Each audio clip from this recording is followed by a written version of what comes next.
Estás escuchando Milenio 3 por Aluka Nanica. En no pocas ocasiones Milenio 3 se ha enfrentado a los llamados misterios de la Iglesia. Siempre nos han producido fascinación, inquietud, temores. Quizá por la cerrazón, la oscuridad, las brumas que han envuelto a algunos casos, de los que sabemos poco, pero desde luego queremos saber mucho. Historias que se han quedado grabadas en legajos, en documentos antiguos, historias de exorcistas, de apariciones, de imágenes que sangran, de estigmatizados.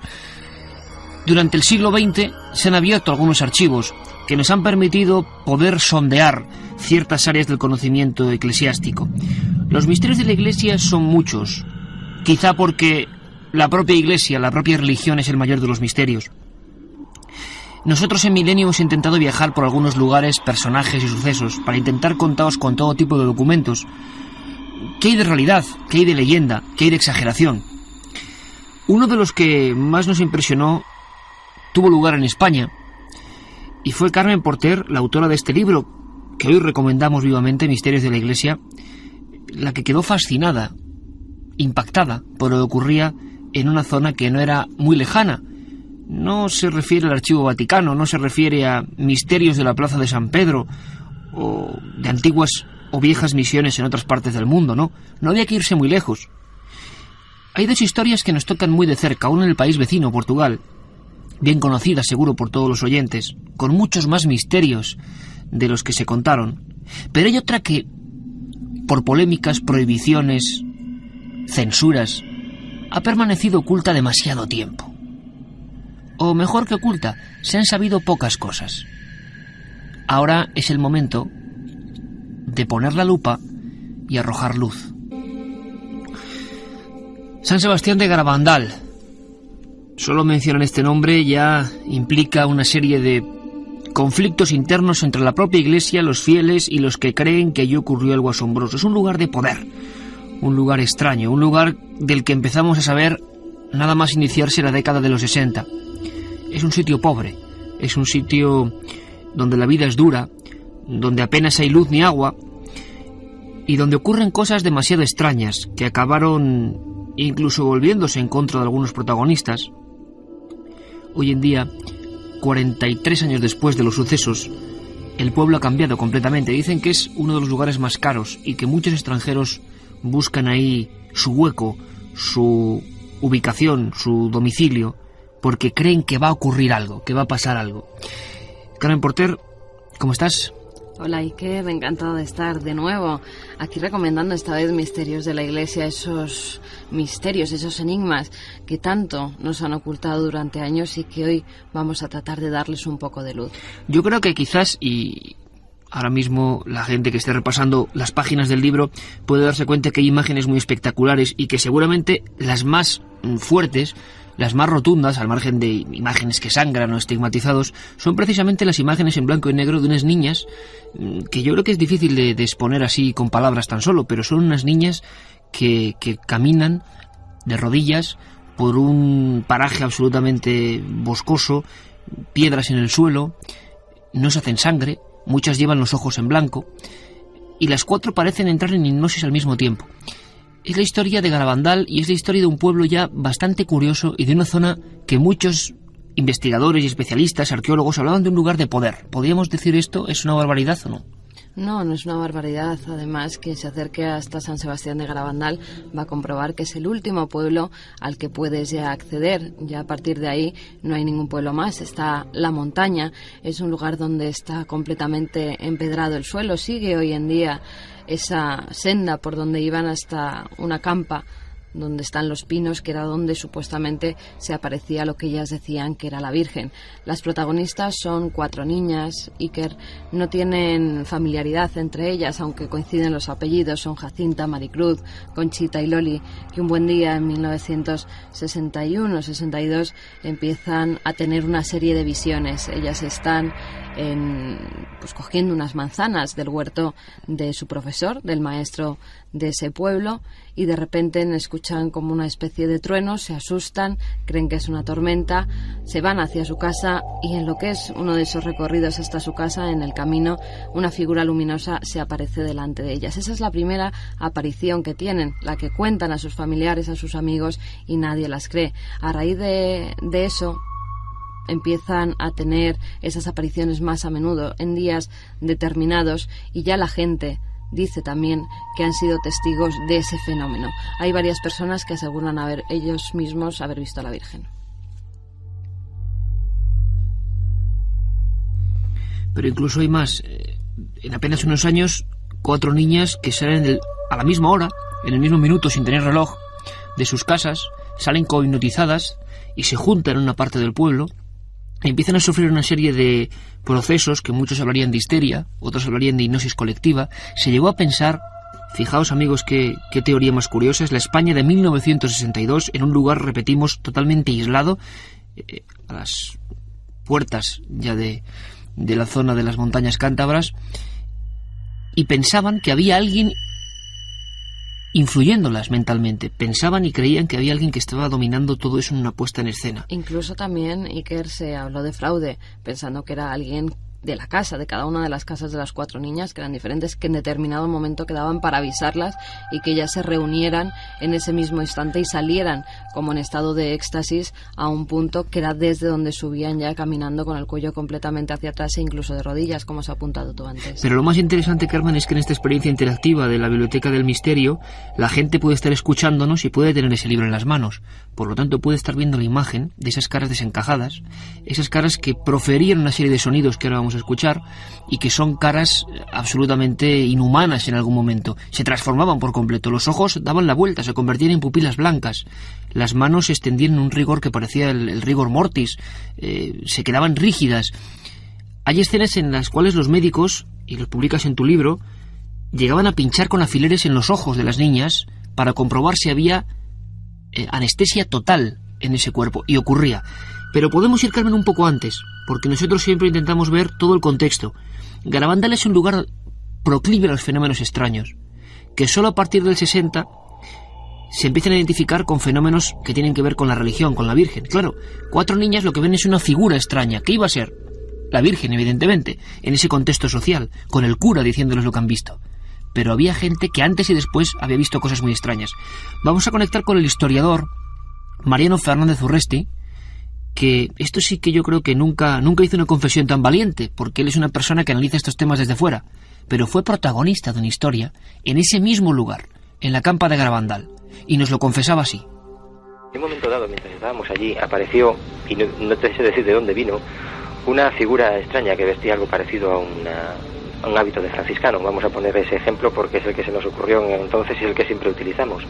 Llevaba la capucha sobre su cabeza, o algo parecido a una capucha sobre su cabeza, y era la indumentaria más inapropiada para caminar por un monte, por aquello de los helechos, espinos y todo lo demás, y zarzas. Y nosotros habíamos dejado en un momento dado, antes de subir a aquel punto tan alto del monte, como referencia visual una bolsa de plástico de colores en unas malezas, de tal manera que queríamos comprobar si en algún momento dado, pues bien por alguna depresión del terreno o cualquier otra circunstancia, había algo que impidiera tener una visión global de toda esa ladera. Sorprendentemente, aquel ser que caminaba de una manera, según alguno de nuestros amigos, casi femenina, y cuyos pies no pudimos ver en ningún momento, no tuvo otra ocurrencia que ir hasta ese lugar donde habíamos nosotros dejado una bolsa de plástico y llevársela literalmente, ¿no? Después no le pudimos volver a ver. Jacinta, Maricruz, Loli y Conchita, entre los 10 y los 12 años, vecinas de San Sebastián de Garabandal, Cantabria, protagonistas de un hecho que se va a convertir en un problema social. Apenas hay solución de continuidad, Carmen, y enseguida los médicos, los obispos, los científicos, siguiendo de cerca lo que eran éxtasis. Vamos a intentar, para que nuestros amigos lo comprendan, resumir cómo sería un día cotidiano en estas apariciones de Garabandal. Las niñas nunca dijeron que era la Virgen en un principio, sino una especie de arcángel, una especie de figura extrañísima que apareció en mitad del camino. Pero ¿qué ocurría después? ¿Qué empieza a pasar a estas 4 chicas? ¿Qué les empieza a suceder?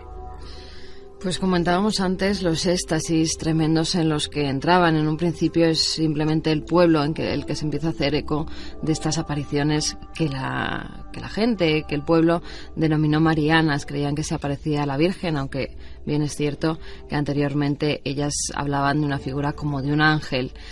Empieza a rumorearse que algo está pasando en Garabandal, llega gente de otros pueblos, llega gente de la comarca y ya llegan médicos y especialistas, también sacerdotes de la Iglesia Católica que van a ver qué es lo que se está apareciendo en San Sebastián. ¿Por qué? ¿Qué era tan extraño? Era tan extraño porque se estaba hablando de una imagen, de una figura flotando por encima de unos pinos que parecía dar una serie de mensajes bastante caóticos en la que se decía que el mundo iba mal, que si seguíamos por ese camino la copa estaba a punto de rebosar y que en el momento que rebosara sería el caos mundial. Eran muy apocalípticos los mensajes siempre que daba esta figura, ¿no? Muy violentos. Y empiezan a llegar allí sacerdotes. Uno de ellos precisamente es el padre Andreu. El padre Andreu llega, da una misa en San Sebastián de Garabandal, en la iglesia, que desde un primer momento es muy reacia a aceptar cualquier aparición mariana, y la de Garabandal no la aceptó nunca ni ha sido aceptada nunca por la Iglesia Católica. Da la misa en la iglesia de Garabandal, las 4 videntes están en esa misa y en un momento dado, cuando ya casi está acabando, entran en éxtasis las niñas y suben hacia atrás caminando por esa campa. ¿Me quieres decir que subían ese camino que la gente está viendo en las fotografías del libro hacia atrás de rodillas y con una perfecta simetría? Incluso a veces ocurría, como decíamos antes, que salía cada una de su casa ciegas, en el sentido de que, claro, iban con los ojos a veces vueltos, coincidían en el mismo minuto, mismo segundo en un punto y empezaban a ascender hacia arriba. Incluso hay documentación grabada de esta historia. Sí. ¿Y qué ocurre con el padre Andreu? Llegan hasta la campa, hay como menos de 1 kilómetro entre lo que es el pueblo y la subida que hay hasta la campa de los árboles, hasta la pinada donde se aparecía esa imagen. Van subiéndolo en éxtasis, todo el pueblo las acompaña cuando salen de la iglesia, en romería sale todo el pueblo detrás de ellas y el mismo padre Andreu. Cuando están en los pinos, ellas dicen que están viendo a esa imagen, a esa figura, que ven a la Virgen, y el padre Andreu en un momento dado empieza a decir que él también la ve, que la está viendo, que eso es un milagro. Lo más fuerte de este caso, Iker, es que el padre Andreu, durante todo ese tiempo, él no era de Garabandal, pero durante todo el tiempo que estuvo allí se quedó también como una especie de éxtasis. No sabían sacarle palabras, no contaba lo que había visto, y cuando ya va de regreso hacia su ciudad, que había ido con una familia muy pudiente que le había acompañado y estaba muy interesada en la religión y en las apariciones marianas, el padre Andreu va en el coche detrás, empiezan a preguntarle y en un momento dado ven que no les contesta, tan solo dice: ya me puedo morir tranquilo porque es el mayor milagro que he visto en mi vida. En ese momento, Iker, el padre Andreu fallece. El padre Andreu, cuyas fotos aparecen en este libro, Misterios de la Iglesia, aparece dentro del ataúd, aparece junto a las niñas observando esa extraña aparición. En el mismo día ocurre todo. A mí esto me parece digno de novela, de no ser porque están los documentos, están las filmaciones. Un sacerdote católico acude curioso a Garabandal, observa el éxtasis de las niñas, comparte con ellas una especie de visión, se mete en un coche y cerca de Aguilar de Campoo, en la parte de atrás, aparece muerto, además por enfermedad desconocida, paro cardíaco, persona joven, robusta. Es algo muy extraño. Y esa aparición, esa muerte, provoca también una reacción grande en el obispado cántabro, que hacen que se prohíba incluso a las niñas salir, se las interroga y empieza incluso una especie de persecución a esas niñas, porque los fenómenos que se producían no parecían muy religiosos, muy píos. Eran éxtasis, era, como decíamos, rigidez corporal, era don de profecía, y nunca había ocurrido que 4 niños al mismo tiempo, ninguna aparición en lo que se conoce en todo el mundo, había pasado algo igual. Incluso pudimos hablar con las fuerzas vivas del pueblo. Hay un momento muy polémico en el cual las niñas se retractan y parece que son obligadas a decir que todo es un fraude. ¿Fue una maniobra? ¿Fue la Iglesia quien estuvo detrás para intentar cerrar el caso? Escuchamos. Cuando las 4 niñas, empezando por Conchita, que fue la primera, fueron las que, digamos, se retractaron de todo lo que había ocurrido, en cuanto que ellas se sentían protagonistas de lo hecho, pero al mismo tiempo también responsables de lo hecho, en cuanto que ellas mismas admitían que eso era un engaño. Milenio 3. Periodismo de lo desconocido. En la SER. en Milenio 3 quisimos ir más al fondo. ¿Por qué? Porque sospechábamos de varias cosas. La Iglesia hizo un comunicado en el cual se prohibía dar misa en Garabandal.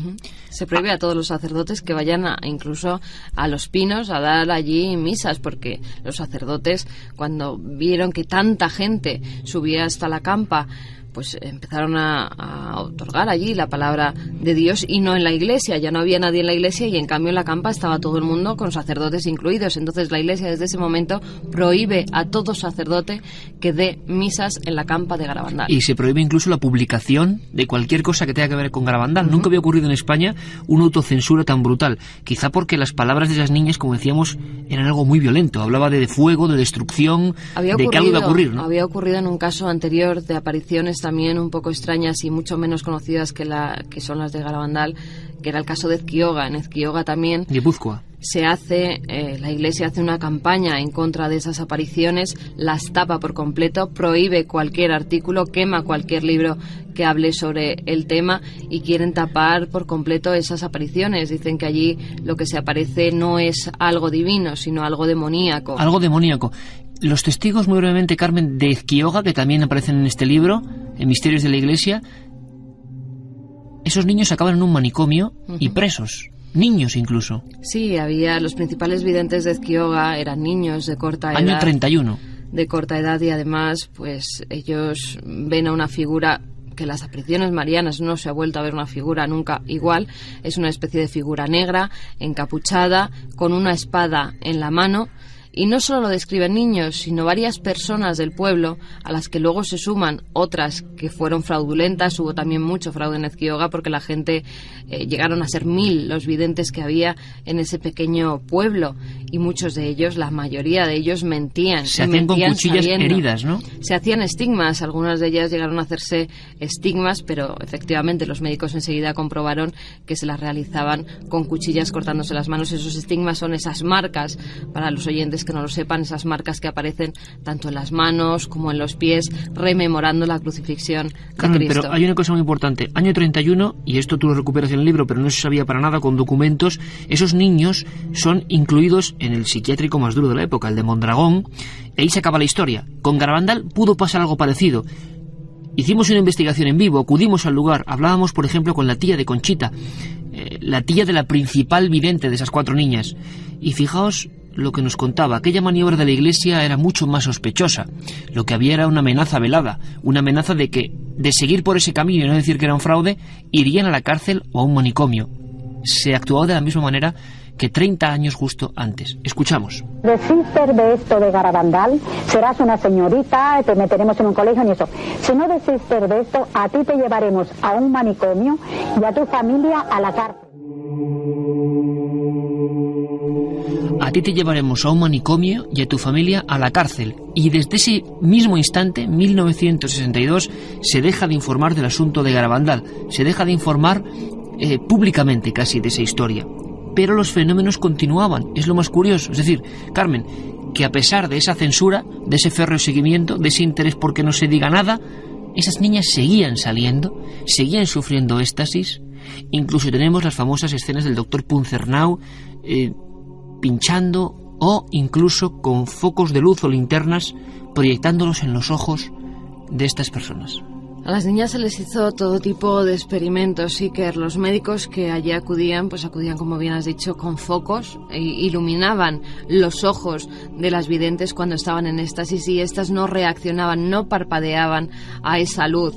Lo más curioso de todo, y lo que más llamó la atención tanto a la prensa como a la gente que iba incluso con las antiguas cámaras de filmación allí a grabar a las niñas, es que los médicos, además de pincharlas en brazos y piernas para ver si reaccionaban a esos estímulos, en ningún momento reaccionaban. Lo que hicieron fue pincharlas en los propios ojos, en el glóbulo ocular, las pincharon y tampoco reaccionaron.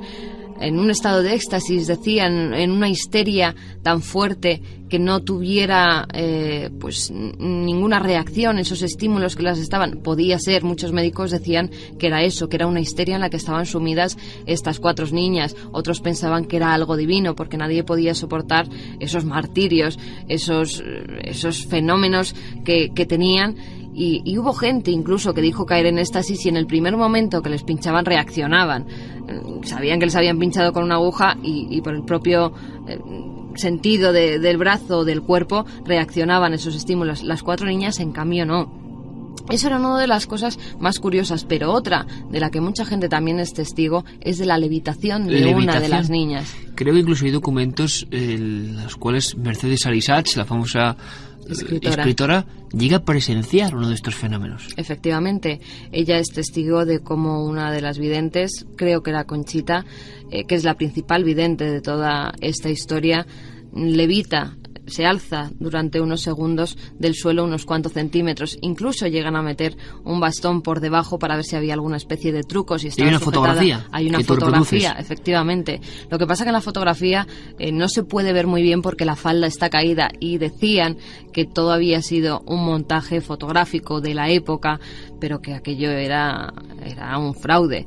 Mercedes Alisachs, por ejemplo, decía que no, que ella mismo fue testigo, que estaba ahí y vio cómo esa niña se alzaba unos cuantos centímetros del suelo. La gente de todo tipo, de toda condición, asistiendo al fenómeno místico en vivo. Fue un poco lo más curioso, se popularizaron los fenómenos místicos. Otras apariciones de las que vamos a hablar siempre han sido como más ajenas, era un mensaje, pero los videntes no tenían prodigios de esta manera. Garabandal era una cosa muy extraña, demasiado extraña. Se convirtió también, Iker, si me permites, en una romería de gente pudiente, porque iban allí a acercarse más a Dios a través de esas niñas. Les pedían que les dieran mensajes. ¿No ocurría eso también en Ezquioga, por ejemplo? También ocurrió. Les pedía que les dieran mensajes para que se lo transmitieran a la Virgen, para que curaran enfermedades de familiares. Llegó muchísima gente, llegaron lo que ni conocían en Garabandal, que eran los coches. Llegaron coches pues de gente muy rica y pedían pues de todo tipo de cosas. En Ezquioga también pasó, sobre todo le daban los mensajes a los niños, que eran los principales, en los que creía la gente y los que la Iglesia quiso tapar en todo momento, porque eran ellos los que podían hacer más daño. Fíjate, niños de poca edad haciendo daño a un estamento tan importante como era la Iglesia. Pero quizá lo más interesante, Carmen, es que de Garabandal queda mucha información gráfica y queda mucha documentación, incluso grabada o sonora. Eso es lo más extraño, lo más rotundo, lo más fuerte de este caso, que están los documentos gráficos. Tú reproduces muchos y hay otros que incluso vamos a poder escuchar en este programa especial de Milenio 3 de la Biblioteca del Misterio. Sonidos que hay que escuchar muy atentamente, que parece que salen del alma más que de la propia voz, cánticos que sobrecogen. Esto está grabado en el año 62 en Garabandal. Son las niñas de rodillas, hacia atrás, y la voz principal es la de Conchita rezando. Es un documento estremecedor, grabado cuando todo esto estaba empezando a surgir. Alrededor, científicos, médicos, las cámaras primitivas del nodo. Este es el sonido. Ruega por nosotros pecadores, ahora y en la hora de nuestra muerte. Amén. Ahora nos marchamos unos cuantos kilómetros dirección oeste. Viajamos a Fátima, 1917, una fecha y un lugar que ya ha pasado a los anales de la historia de los fenómenos extraños, aunque da la impresión, cuanto más se investiga, que menos se conoce de esta historia, o que hubo muchas corrientes de fondo, como ocurrió en Ezquioga, como ocurrió en Garabandal. Hay una primera aparición en un entorno que podría ser parecido al de Garabandal, Carmen, en el año 17. Sí. De pobreza, podemos llamarlo así, extrema, incluso más en Fátima, por supuesto. Sí, y más por la época, porque son bastantes años antes, en 1917, en un lugar de Portugal muy pobre. Esto era una familia, todos de campesinos y de ganaderos, tenían un pequeño rebaño de ovejas que los niños cuidaban, llevaban por las campas de Portugal a pastar. Una de esas pastorcillas era Lucía y sus primos Jacinta y Francisco.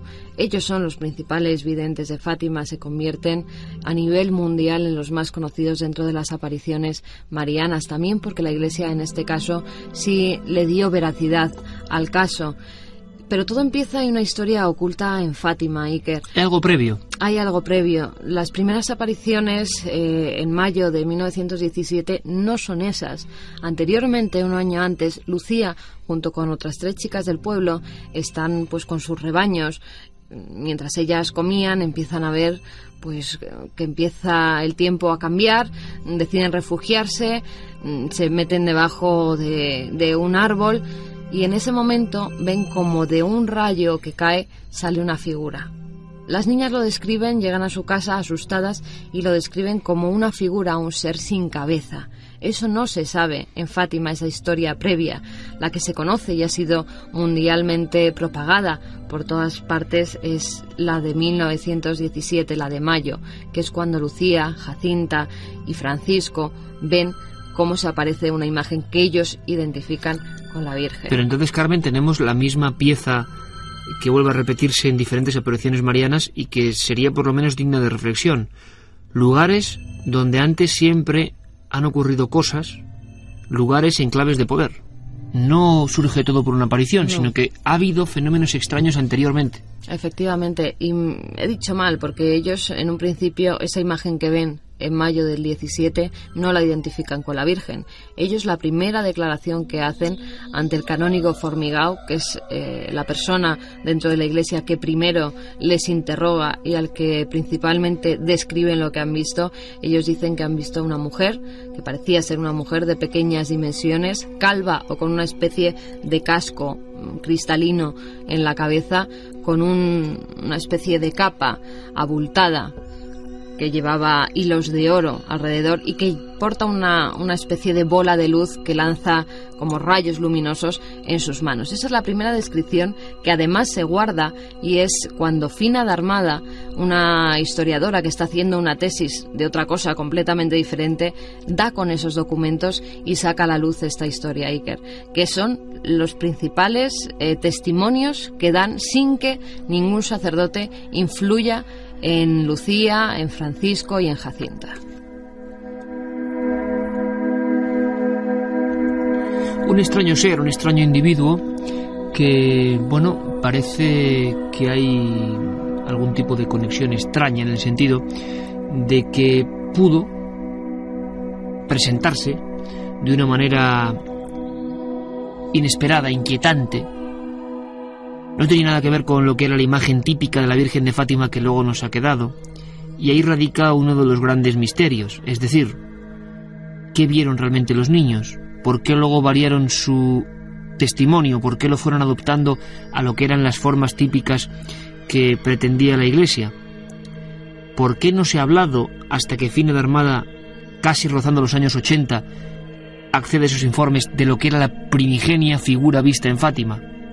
¿Nos encontramos ante un fenómeno distinto? Vamos a seguir ahondando en todo ello, pero antes me gustaría que escucharais los cardenales del Vaticano en momentos claves como el año 2002, cuando publican una cosa que se ha hecho tan célebre como las propias apariciones: los secretos de Fátima. Ahora vamos a hablar de todo eso. Escuchamos. È una protezione che parece ter aver também como a chamada terceira parte do segredo de Fátima. Tal texto constitui uma visão profética comparável às da Sagrada Escritura.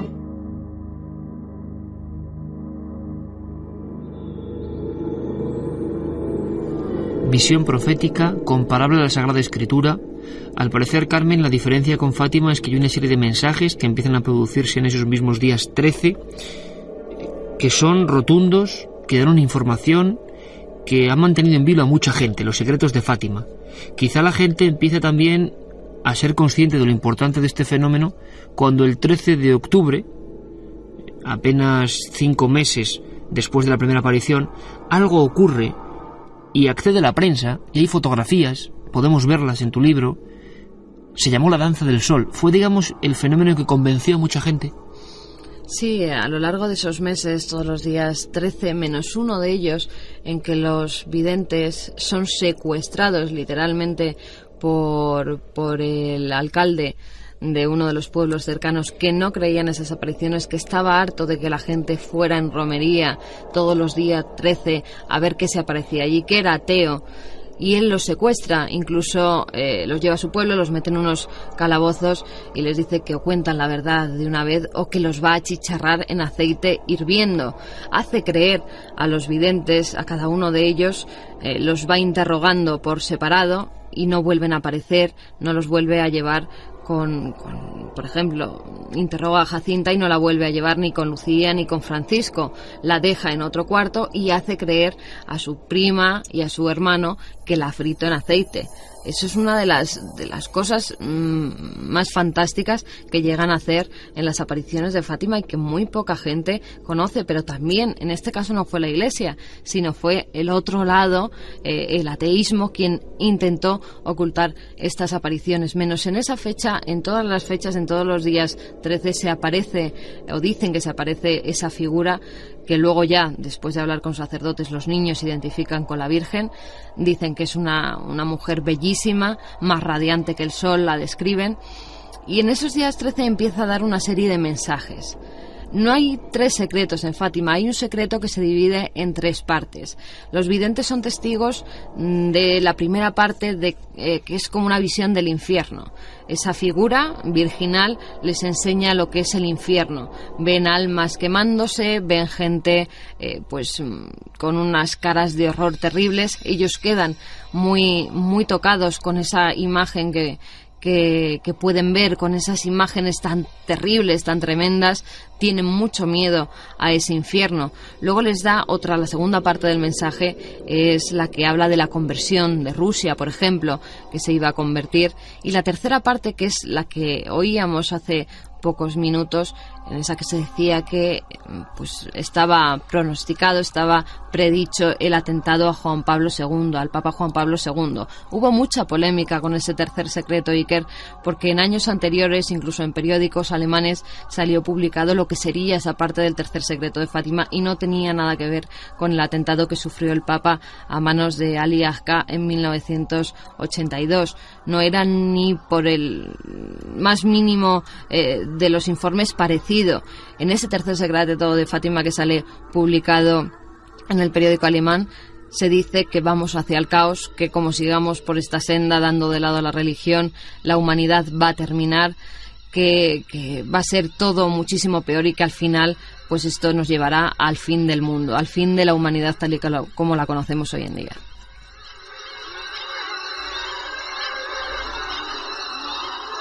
Todas las hipótesis sobre los 3 secretos de Fátima o el secreto dividido en 3 partes han llamado la atención de muchísima gente, muchísimos estudiosos. Todo se ha acrecentado con la muerte de la principal protagonista, Sor Lucía, que pasó además un tiempo en España, tampoco lo conoce mucha gente, recluida en un convento. Siempre en las apariciones hay alguien que lleva la voz cantante. Ocurría con esa Conchita de Garabandal, que por cierto todas las videntes de Garabandal, o gran parte de ellas, fueron a Estados Unidos, donde siguieron promulgando sus misterios secretos y dogmas, y consiguieron además una importante recaudación a nivel de personas y de bienes monetarios, según se dice, en Estados Unidos, con el mundo garabandaliano, ¿no? Hoy en día no hace falta más que ir a Garabandal y ver cómo a la entrada tenemos, junto a la bandera de Cantabria y la bandera de España, la bandera de Estados Unidos, porque la gente española es muy poca la que vaya a San Sebastián de Garabandal, pero en cambio desde Estados Unidos continuamente vienen autobuses repletos de gente que sigue creyendo en esas apariciones, y tú lo apuntabas al principio, hay gente que ha dejado todo, ha comprado una casa en San Sebastián de Garabandal y se ha ido allí a esperar el fin del mundo, que también se ha pronosticado, que Conchita dijo que se iba a producir en el año... Bueno, nunca dijo un año concreto, sino más o menos ocurriría una serie de fenómenos, una especie de meteoro. La copa ya estaría rebosando, ese inicio que empieza en el año 62, y se han hecho muchos cálculos, muchas cábalas en torno a cuál podría ser el instante preciso en que esto ocurriese. Yo recuerdo personalmente que estuve en 1995 en lo que se llamó el fin del mundo, 13 de abril 1995. Más de 15.000 personas, la mayoría americanos, anglosajones, reunidos en un monte de difícil acceso, gente paralítica, gente en camillas, gente con suero colgando. Y allí estuvimos viendo cómo desde luego no llegaba ningún fin del mundo. Y gente que había vendido todo para irse hasta allí a esperar ese fin del mundo, lo que era la terrible decepción que sufrieron. Es, como dicen algunos filósofos, cuando falla la profecía. Pero algunos no escarmentaron, Iker, y sigue yendo gente que se queda a vivir en San Sebastián de Garabandal precisamente para estar cerca, porque ellos serán los únicos que se salven, según decían Conchita, que serán la gente que esté cerca de esos pinos donde se aparecía esa figura virginal, según ellos siempre. Aquí ni quitamos ni ponemos, damos los testimonios de los principales videntes, y será esa gente quien se salve. Por eso muchos estadounidenses han dejado todo, han comprado una casa en San Sebastián de Garabandal y viven allí esperando el fin del mundo. Incluso gente pudiente como Joel Mangino, que era una persona que quedó invidente y a la cual prometieron que se sanaría. Hay algo en estos fenómenos que arrastra a la gente de una manera. Lo curioso es que es gente que no es de bajo nivel social, que pudiéramos pensar que no tiene una cultura elevada y que puede discernir. No. Gente de amplio nivel económico sigue teniendo esa montaña cántabra que podéis visitar en cualquier momento como lugar del fin del mundo, donde solo salvarán los elegidos. Todas las apariciones marianas tienen ese componente tan extraño, y en Fátima no podía ser menos. La protagonista, si era Conchita en Garabandal, era Sor Lucía en Fátima. Y Sor Lucía falleció. Sor Lucía, Iker, si me permites, era la única que oía esos mensajes que le daba la figura de la Virgen, la que ella identificaba como la Virgen. Ni Jacinta ni Francisco llegaron a oír nunca la voz de esa aparición. O sea que solo ella podía tener un acceso mayor, como siempre ocurre también en las apariciones. Hay uno que es más elegido que los otros, ¿no? Sí, además, esa figura, esa aparición, les dice que ellos no van a poder vivir tanto como Lucía, que Lucía morirá mucho más tarde, pero que ellos van a morir muy jóvenes. Y esa profecía, en ese caso, sí se cumplió. Bueno, pues vamos a escuchar a Sor Lucía, no a Sor Lucía, sino la crónica de su muerte, mejor dicho. Lo que es una noticia de impacto, hace tan solo unos meses, la muerte de la protagonista de la aparición mariana más célebre, desde luego, del siglo XX. Nuestros compañeros en Lisboa efectuaban el siguiente reportaje. Centenas de personas de todos los puntos del país viajaron el pasado día 16 hasta Coimbra para asistir al funeral de Sor Lucía, la tercera de los 3 pastores que dijeron haber visto a la Virgen en Fátima. La portuguesa, que era carmelita desde hacía más de 40 años, era un símbolo de Portugal, a veces más conocido en el extranjero que el propio nombre del país. Con su muerte se acaba un ciclo en el santuario de Fátima. Al morirse el último testigo vivo de las apariciones de la Virgen, la contemporaneidad del fenómeno se desvanece. Pero el mito continúa. Miles de personas cada año viajan hasta Fátima para conocer Cova da Iria, el lugar donde los pastores afirmaron haberse producido el milagro. Todos los que van, católicos, practicantes, supersticiosos o simples curiosos, coinciden en lo mismo, en que algo debió de ocurrir el 13 de octubre de 1917 para que 70.000 personas afirmaran haber visto el sol acercarse rápidamente sobre sus cabezas. Sor Lucía siempre defendió que había sido la Virgen. La Iglesia apoyó su palabra, pero hay algunos investigadores que van más allá y que han afirmado que lo que pasó aquel día por el cielo de Portugal no fue un ente divino, sino un objeto visible no identificado. Y ahí nos metemos en esta investigación en vivo, en qué pasó en Fátima realmente. Las investigaciones son polémicas y al mismo tiempo son esclarecedoras. Fina de Armada y Joaquín Fernández, antropóloga y profesor de la Universidad de Oporto, respectivamente, empiezan a indagar hacia 1979 una serie de fenómenos curiosos en torno a los testigos que vieron la danza del sol, que también notaron cómo sus ropas se secaban por lo que era una energía calórica, que vieron lo que podía ser un objeto volante no identificado o Foo Fighter, bola de fuego, y que sufrieron a nivel auditivo, a nivel visual, todo tipo de elementos o de rasgos característicos de lo que ellos llaman fenómenos ovni o encuentros cercanos del segundo y del tercer tipo. Esta hipótesis en Portugal fue un escándalo, fue un auténtico escándalo. Lo que es la iconografía pura de Portugal, la figura más venerada, la Virgen de Fátima, según estos especialistas, desde el punto de vista científico, histórico, antropológico, no tenía nada que ver. Y surge y se publica por vez primera ese dibujo que se reproduce en este libro Misterios de la Iglesia. Una mujer con un traje entallado, acolchado, una especie de cabeza calva o algo parecido a una escafandra cristalada, un manto prodigioso, luminoso, extendiendo rayos. ¿Qué clase de objeto es ese? ¿Cómo se ha deformado, si eres la primera aparición y el primer testimonio original, hasta lo que conocemos ahora como la Virgen de Fátima?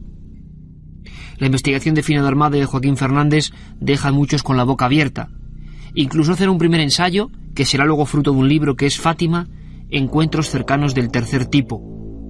Hablan con decenas de personas ya muy mayores que recuerdan sonidos misteriosos tipo zumbido, apariciones previas, el fenómeno ovni en su pura esencia. Incluso se habla de varios casos, no solo uno, que concluyeron con la aparición a esos 3 pastorcillos de una figura flotando con todo lo que serían las características típicas de estas entidades que desde luego aquí en Milenio 3 no sabemos qué son, pero que dicen haber visto personas en todos los rincones del planeta Tierra.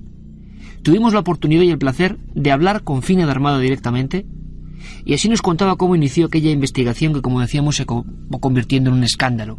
En un tremendo escándalo, pero que, eso sí, daba la visión de la otra cara de Fátima. Bem, eu tinha uma bolsa do Instituto Nacional de Investigação Científica, que era um instituto científico pré-universitário, não é? Portanto, eu já era licenciada em História, e com essa bolsa eu consegui entrar nos arquivos de Fátima. Os primeiros documentos escritos, e permitiram-me isso, com essa bolsa, os primeiros documentos que tinha escrito o padre de Fátima, o padre, a descrição é a seguinte, que media cerca de 1,10 metros de altura, o ser, que aparentava entre 12 e 14 anos e que era, a Lúcia dizia, uma mulherzinha, e também dizia muitas vezes uma menina. Portanto, era uma menina, um ser pequeno, e trazia ao peito aquilo que os videntes diziam, uma medalha, disse uma bola. Essa bola e essa medalha, foi transformada mais tarde no Coração Imaculado de Maria. O sea que Fina de Armada habla, Carmen, de que lo que era una bola de luz o medallón con luz en esa figura calva, pequeña, de unos 12-14 años, se convirtió con el tiempo, con el proceso incluso mental de estos pastorcillos, que qué podían estar viendo en esa época y en ese contexto, en el Sagrado Corazón. Sí. Qué curioso símil, ¿eh? Tenían que darle un sentido a esa aparición, tenían que de algún modo catalogarla, porque ya era mucha gente la que se estaba reuniendo en Fátima. Y con esa danza del sol, por ejemplo, tú antes lo apuntabas, hay 70.000 personas en la campa el día 13 de octubre esperando, porque Sor Lucía pidió que se le diera una imagen que todos pudieran ver, que se produjera un milagro del que fuera testigo todo aquel que estuviera en la campa en esos momentos. Y eso se produjo.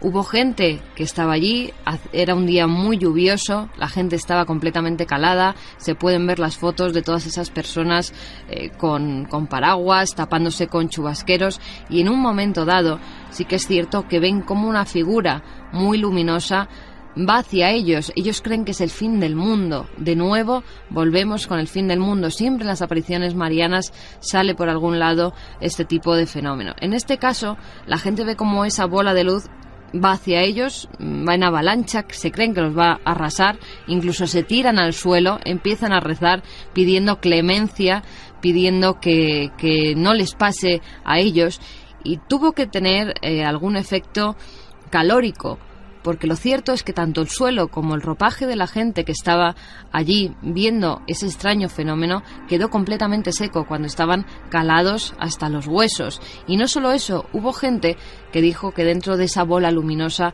había visto nada más y nada menos que a la Sagrada Familia. O sea, figuras dentro de una bola luminosa. Sí, que ellos identifican luego o creen que es la Sagrada Familia. Pero pongámonos en el contexto. Año 17, Portugal profundo, la gente está viendo una serie de reclamos en el cielo, unas figuras. ¿Cómo va a interpretarlo? Lógicamente con su filtro cultural. Y esto siempre ocurre. Hay que decir, Iker, también que la danza del sol se llamó así por la gente que había allí, que la empezó a denominar así, pero en ningún momento el sol se movió. Los observatorios que había en los alrededores, mucha gente, no solo en la campa, sino en otros pueblos cercanos, fue testigo de esa bola de fuego, esa bola de luz. Pero, por supuesto, los observatorios desmintieron a la prensa incluso que el sol se hubiera movido en ningún momento. El asunto es si los observatorios captaron la presencia de ese objeto, porque era un objeto. Si el sol se mueve, claro, se va todo el sistema solar al garete inmediatamente. Entonces, y nuestro planeta nunca podría haber sido el mismo después de que el sol se hubiera movido, evidentemente. Pero hay también que pensar en esa cultura. ellos no tienen por qué saber lo que pensaban sabemos que era hoy el en día, sol. y pensaban que era el sol el que se abalanzaba contra ellos, precisamente por ese calor que emitían y esa fuerte luminosidad. Pues se van a cumplir dentro de muy poco 90 años de la historia de Fátima, y ya sí que no quedan supervivientes. Durante mucho tiempo, Sor Lucía, incluso en Tui, en Pontevedra, estuvo recluida a cal y canto en lo que era un convento de clausura, y dicen que se ha guardado muchos secretos, y dicen que el escrito original no tiene nada que ver con lo que se ha dado a conocer. ¿Algún día sabremos qué se oculta en esta historia tan extraña de Fátima? A lo mejor algún día también nos dan sorpresas como la que se llevaron en los años 60 aproximadamente, cuando desenterraron el cuerpo de Jacinta para trasladarlo a otro cementerio y vieron que estaba incorrupto. Con Sor Lucía se decía, ¿y si dentro de unos años también ella está incorrupta? Terminamos este repaso, Carmen, por los misterios de la Iglesia con un personaje que identifica a todo un amplio sector social que ha sufrido lo que dicen estigmas de la pasión. Ningún caso como el del padre Pío de Pietrelcina, un monje italiano que se convertirá en alguien realmente célebre, con heridas que incluso le traspasaban la mano de parte a parte. Un calvario tremendo. Son personas atormentadas, personas que sufren en su interior una lucha tremenda, que dicen que es la del mal contra el bien.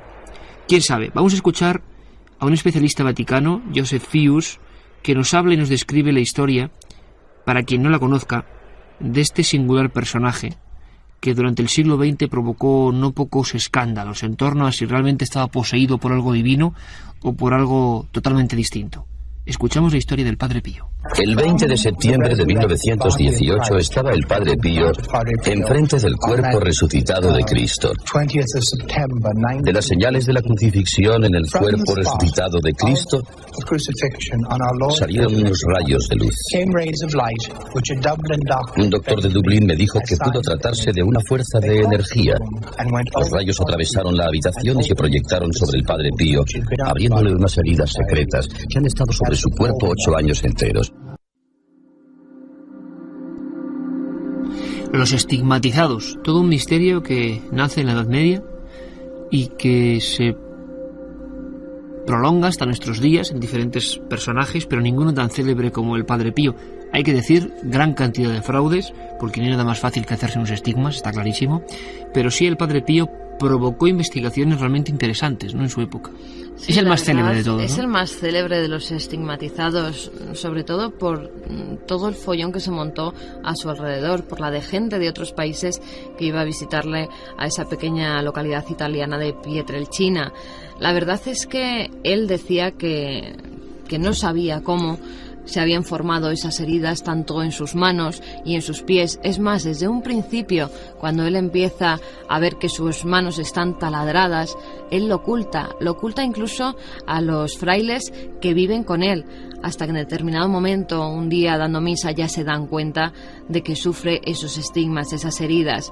Van médicos a ver de qué forma se las ha podido producir, porque la Iglesia abre toda una investigación en torno a este religioso. Se creía en un principio que era un fraude. Llegan a ponerle incluso micrófonos en su celda para ver si en algún momento él verificaba esa información que le había dado a la Iglesia alguien de su propia comunidad. Decía que era todo un fraude que se hacía con una especie de líquido corrosivo y que poco a poco iba quemando esa piel. Pero lo que los médicos de verdad ven es que tiene la mano taladrada por completo. Incluso hacen una prueba en la que ponen un periódico debajo de su mano y a través de esa herida que tiene en la palma pueden leer las páginas del periódico que hay debajo.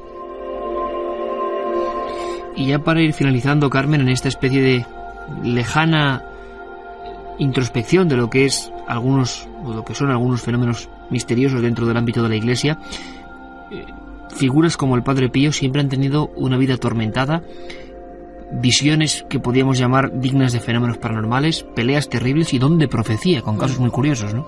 Sí, incluso la gente que iba a confesarse con él, eran inmensas las colas que había para confesarse con el Padre Pío, y hablaba cualquier idioma, aunque no lo supiera ni los hubiera estudiado nunca, entendía perfectamente a las personas que se confesaban con él, y no solo eso, sino que les recordaba los pecados que habían cometido y que no se atrevían a confesar.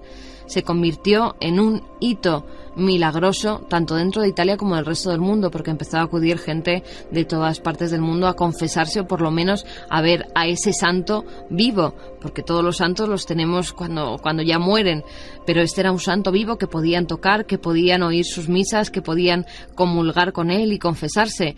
Y no solo eso, sino que tuvo incluso casos de bilocación, lo que se dice estar en dos sitios completamente diferentes, en un mismo momento, en un mismo día, en un mismo minuto, en un mismo segundo.